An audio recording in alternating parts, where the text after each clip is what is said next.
Imagine a world where productivity reigns supreme and you effortlessly conquer your goals with time to spare. Now snap back to reality where procrastination lurks in the shadows, stealing your precious moments and dreams. Today we embark on a journey to uncover the hidden costs of procrastination and unlock the true potential within each one of us. Are you ready to seize the day and put an end to this? I'm here today to share with you because everyone procrastinates to an extent, and I want to let go as it doesn't define you. As humans, we all have the intuition to procrastinate, whether it comes to job, school, or anything that has a deadline to it. Knowing how to curb it or being able to overcome this is a vital skill to learn. As long as I and my peers also procrastinate daily, but I am here to provide thorough, detailed research and have gathered in the past few days to provide you with some hopefully new information. First, we'll talk about why we have the tendency to procrastinate. Secondly, we'll discuss different techniques to improve. And then lastly, we'll talk about the benefits you should expect to experience. Now I'm going to discuss why you need to stop procrastinating. It is one thing to acknowledge your bad habits. I think it is important to know the psychological reasoning why our brain and body tend to procrastinate when put in certain situations. There are many areas in life where procrastination can affect, such as schools, jobs, and deadlines. For example, when I first started college, like many others, balancing schoolwork, social life, and a job, there were certain points in the term where I was given a deadline of a couple of weeks ahead of time, like a paper. You get to the state where you think of you have more than enough time and go about the other things in your life and work on other classes. Then the week of it comes, the realization of the immense workload ahead of you.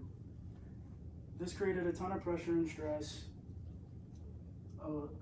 In a 2022 article published on a website for mental improvements online, the author is McLean Hospital, first amongst all psychiatric hospitals in the country, according to the U.S. News and World Report. In the article, Why You Put Things Off Until the Last Minute, states procrastination is a self-defeating behavior pattern marked by short-term benefits and long-term costs. For example, in the short term, you lay off whatever you have to do and do things you like, such as video games, but long term, you end up affecting the results of what you have to do. The article also states there are many other reasonings for procrastination, such as perfectionism, distraction, and lack of belief. Overall, there is a pattern. When you're tasked with an objective, your mind experiences all of these things. Life moves fast, your mind is constantly flooded with many things, causing distractions and straying you away from what you must get done. You lack faith in your abilities, believing that you can carry out tasks is essential to functioning. If your sense of self-efficiency is low, you're less likely to begin a task or see it through. All of these things are normal to experience as humans as when we're tasked with different things. You have to acknowledge the task at hand and come up with different solutions and techniques to accomplish your tasks. After learning some reasons why I procrastinate, I keep mental notes of them. All I can do is move forward. I don't beat myself up for it and try to implement different things the next time I'm given a task. Now that we have learned a few reasons why you have the tendency to procrastinate, let's discuss different techniques to improve. When I first started this course, I did not know we needed a live audience. With my first speech, I had massive stress and was going on a vacation. I had to map out how I was going to complete all of the work before leaving. I implemented 3 different techniques to help me get everything completed. According to Dan Murray Schroeder, co-founder of Your Heights website, stated in the article published July 6, 2022, step 1 is to think of future you. If the you in a couple of hours' time would thank you, current you, for doing something, do yourself a favor and do it.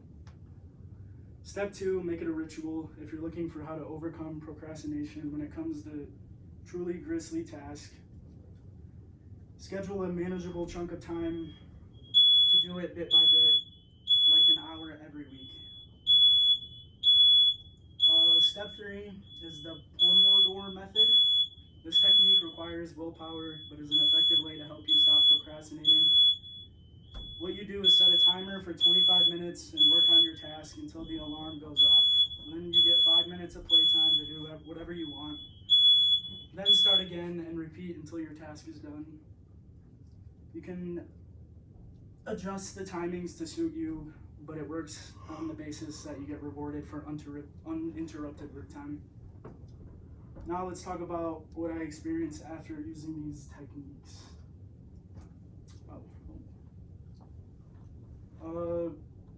Increased productivity with better time management and focused work. You'll be able to accomplish tasks more efficiently and effectively.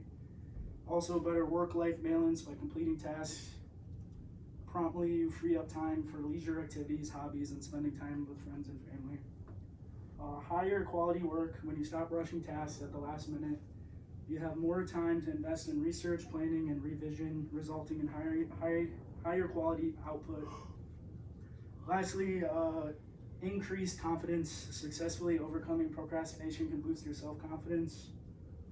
In conclusion, today we talked about how and why we procrastinate. I'm here today to let you know it doesn't define you, and you can stop procrastinating today.